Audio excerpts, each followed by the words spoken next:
Right. So I would like to, together with Christian, give our perspective on the deskless workforce. Who are these people? Well, they're pretty, there are quite a lot of them. Some estimate them over 2 billion, 80% of the workforce, some dazzling figures, but in assembly and in process industries, it could be over 400 million people. 400 million people that have been served very well for the last 5 decades. They got a pencil and a piece of paper. And gradually, we now start to realize that we have been investing a lot of money for the desk, the people that work behind the desk, but not for the people that do a job out there. And who are they? They're operators, they're inspectors, they're technicians. They're all walking around in factories, in the field, and 80% still got paper as a way to help them, to tell them what to do. Now, on top of that, we got a challenge. We have an aging workforce. We lose knowledge. And we get ever more complex processes and products. So it's pretty hard to tell those people what to do and how to do it. And then we invest massively. Everybody talks about IoT and the smart factory, but there's still people out there walking in that smart factory, and they better get connected. If not, they will be lost. More than ever, I would say. And so how can you help those deskless people? It is by doing 4 things, or a mix of those things. It is tell them what to do, which item to pick, and where to put it in your warehouse, how to assemble something, how to repair something. And then you have the inspection, check it, quality of the product in an assembly line, at the end of the line, the process in a chemical factory, the process parameters being monitored, and then asset control in both situations, regularly inspect all these compressors and all these installations that you have to produce those products. So that's one thing we need to tell them, or 2 things. We need to tell them what to do, and we need to tell them what to inspect and how to do it and how to inspect it. But we also need to inform them, because we have all that IoT, but I'm walking around. So what is the temperature doing right now? What's the pressure in this valve? I need to know, and I can't see it. So somebody has to inform me and bring it to me. And the last thing is, when I run out of solutions, I don't have the expertise, I would love to call somebody, which we do, but not calling by a phone. I would love to have somebody next to me. That's difficult. Then at least have somebody that watches together with me and tells me how to solve it. Those are the 4 things we need to bring into the game when we try to help those deskless people out there. And this is the reality. This is the reality. It's a picture I took from an instruction somewhere on a manufacturing line. And then you see the guy in the middle calling, and even has a beeper and something else. And then you have a work instruction, and it's a real-life work instruction. And it's to clean a machine. And everything is on there. I didn't change a thing other than blank the name. But it's one of those thousands examples that I could show. It tells you what to wear in terms of protection. It tells you what to do in terms of the step. It tells you where to pay attention. It tells you quite a lot. From a legal point of view, I'm fully covered. I told you everything. That's from a legal point of view. From a practical point of view, they print them every day and they never read them. Would you read those things when you're at work? You have to sit down behind a desk to try to understand what's on that piece of paper.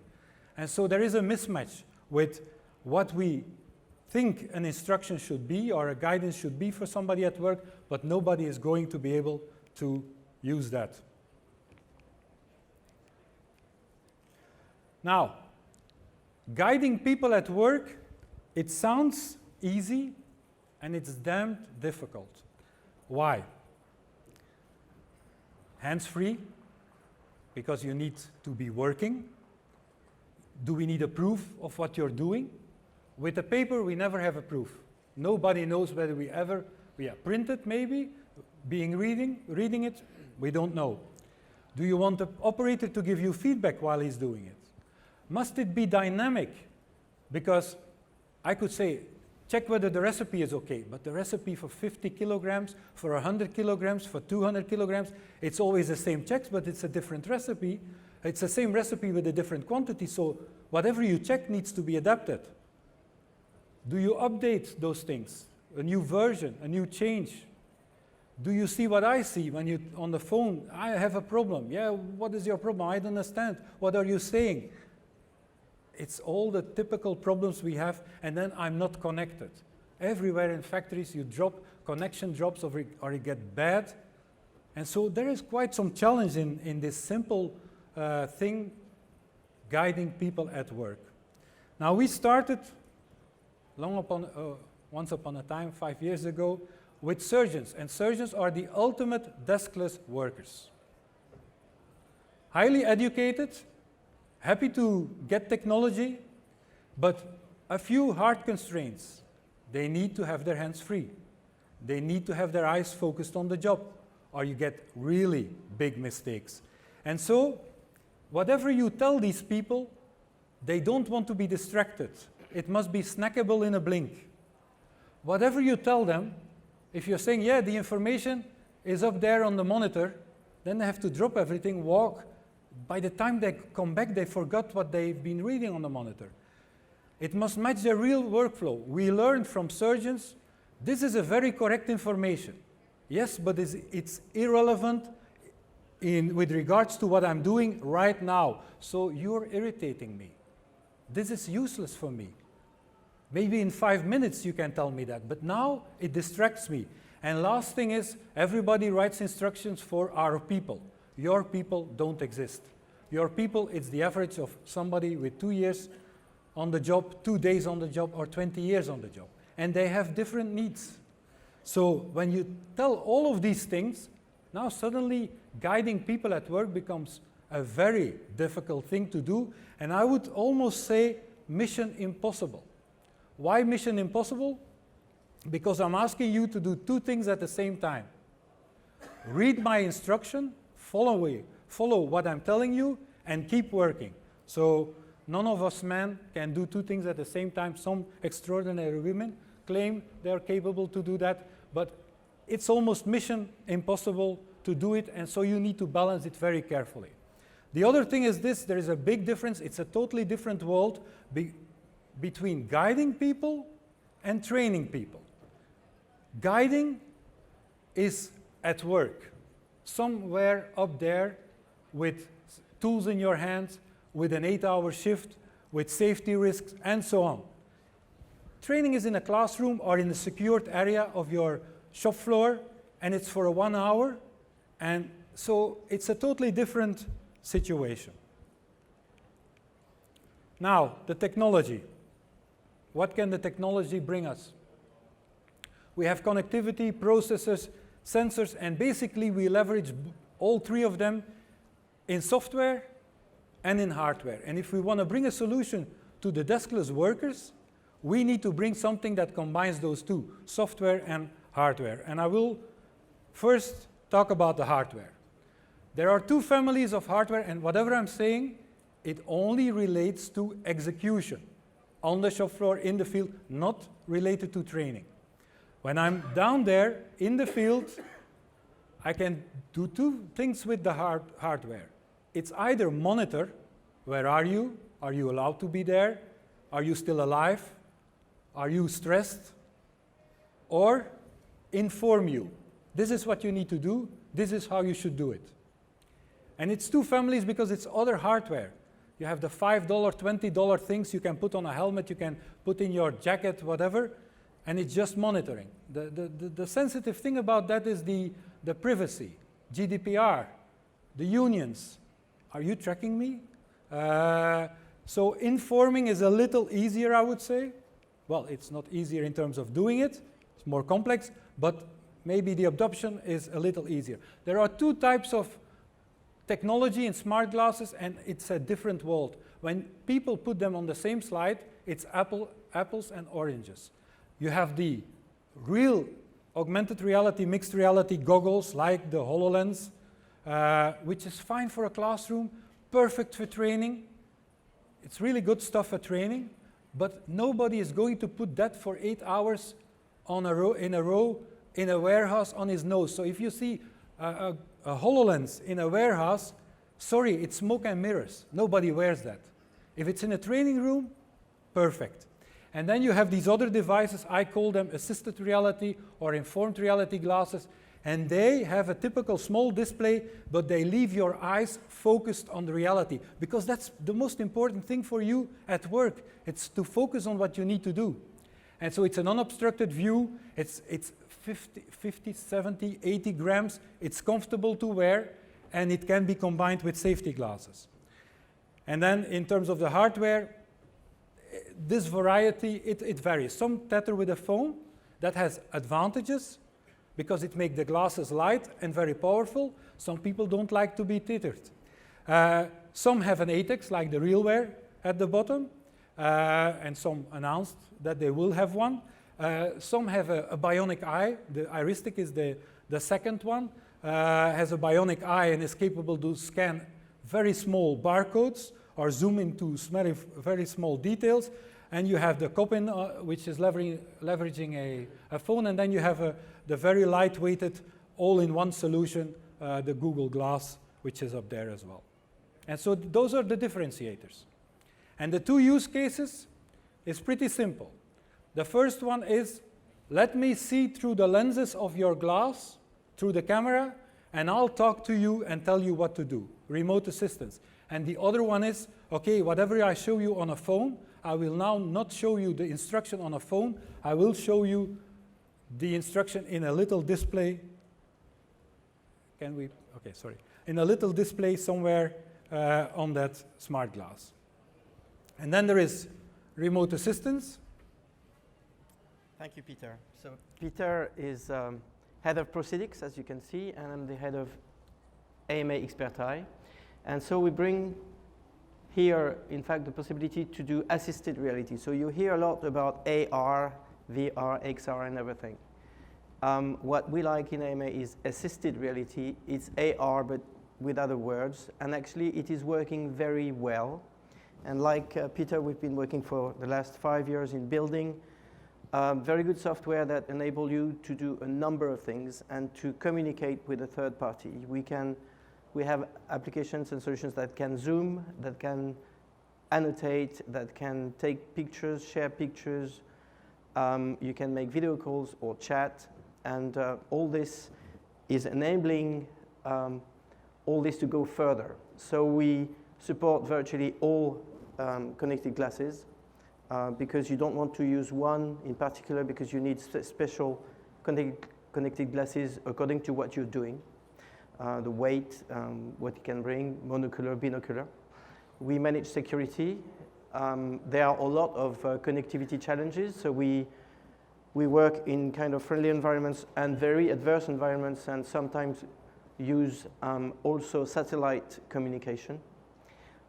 We built also some software that enabled us to do appointment management, which is important because the most difficult thing is to have the access of the Xpert.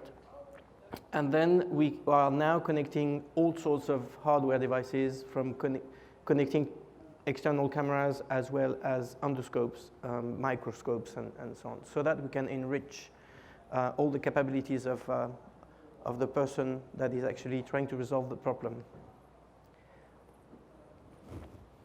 Okay, so the first part of the software solution for the hardware is remote assistance. That's what Christian has been explaining. The other part is instructions and inspection workflow, digital workflows. And it's a totally different picture than this.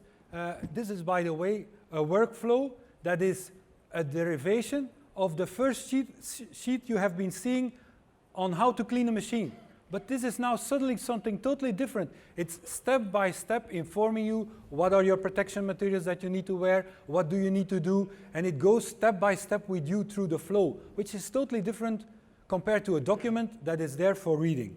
And so these visuals, they go on, and that's an inside picture from a smart glass, they go on there. If you take the sheet I was showing on how to clean a machine, and you put that on that small display of a smart glass, the only thing you're going to get is a headache. But that's all, because it doesn't work. And so the other thing, the most simple instruction that you can imagine is in the warehouse.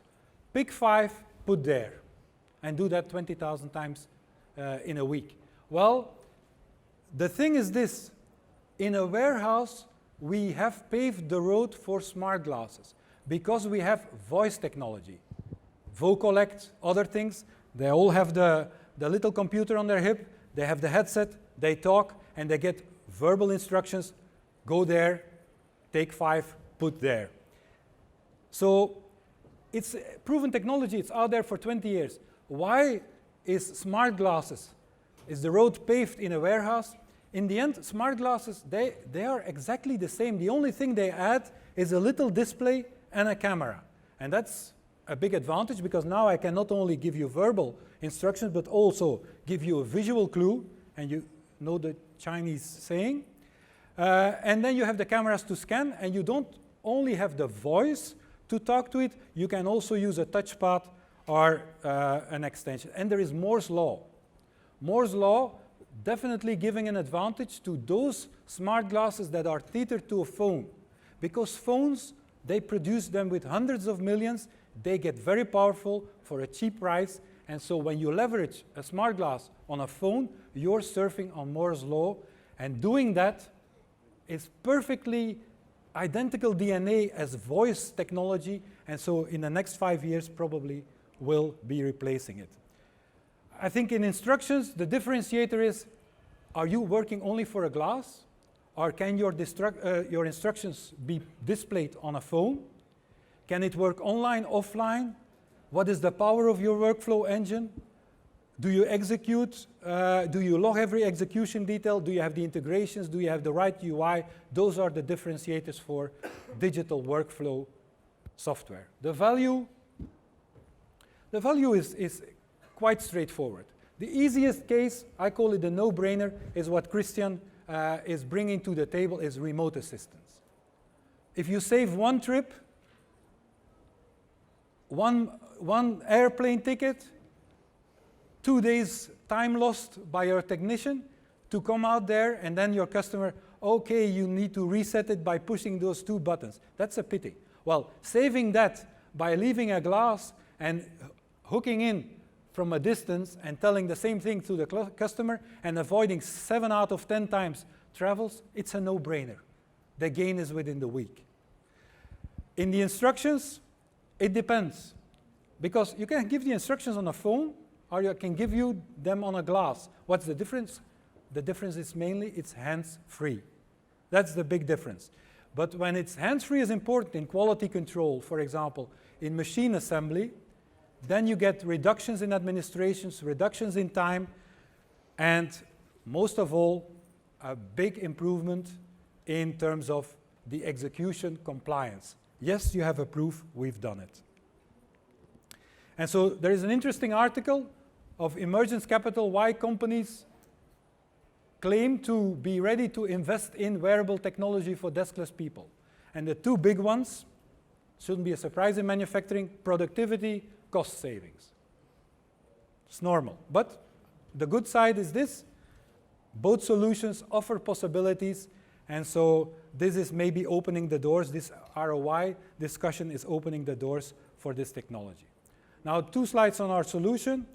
So Proceedix, and then I'll leave the last slide for Christian. Proceedix is a digital workflow and inspection execution platform. You can make your procedures on our platform, or you can blow it in from an external source. Our customers in aerospace, for example, they blow it in because it's highly regulated.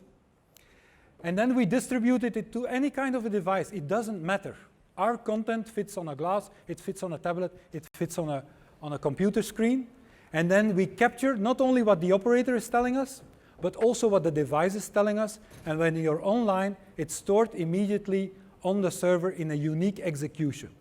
And that, in in itself can be sent through integration API to your ERP, to your LIMS, to your MES, whatever. We got this year the Frost & Sullivan Product Innovation Award for North America because of, not because they like our app, it's because of the power of our engine. The workflow power, the ability to model the complexity and the reality of real life out there in the manufacturing. And believe me, there is complexity. Complexity like, oh, you told me the current is so much ampere. Oh my God, then I need to ask you other questions. So conditional workflows. Dynamic. If you're building highly configurable products, you can make 1 billion different inspection workflows for all these combinations. We brought in a concept that can do that for you automatically. With one procedure, we handle 1 million or 10 million combinations. So these are the things you need to cover, otherwise you have a demo, and that's the thing. A demo is easy. Deploying is the tough thing. And that's why it's going so slow. And believe me, I'm here for the 6th time. This is not a sprint, it's a marathon. And it's gonna take some more years to get there, because other than a proof of concept or a pilot, a deployment needs to take into account all the aspects of reality. And if that glass hurts on your nose, no operator is going to wear it. That's some of these nitty-gritty details, apparently, that you will overcome in a proof of concept, and it will stop you in a deployment. Same thing is true with the software. And then on the other hand, there is the Xpert eye. Yeah, which is a perfect match with Proceedix in the workflow. It took us also 5 years to develop all this. And basically what you see here is from the simplest way of what we call Xpert Eye Lite, where you bring your own device and you've got all the connectivity and communication linked to it, to advanced, that is a solution that is plugged into a phone on which you can plug all sorts of hardware to give you all the data coming from where you are and communicating both ways with the expert who is in another place. On top of what Peter said about saving money in plane tickets and so on, the business we are actually in now is more into repair things in minutes rather than it was done before, i.e. in days. It's not only the story about saving the plane tickets and so on. And this is really doing very well today, in the sense that AMA Xpert Eye is doubling its turnover every year now. And we've got that more than 300 customers worldwide, and we have our systems working in 85 countries now. So there is a perfect match with Proceedix, who brings the workflow, and when you need some help from the expert, then we bring the Xpert Eye. So I would say that it is a perfect match. Thank you. Thank you very much.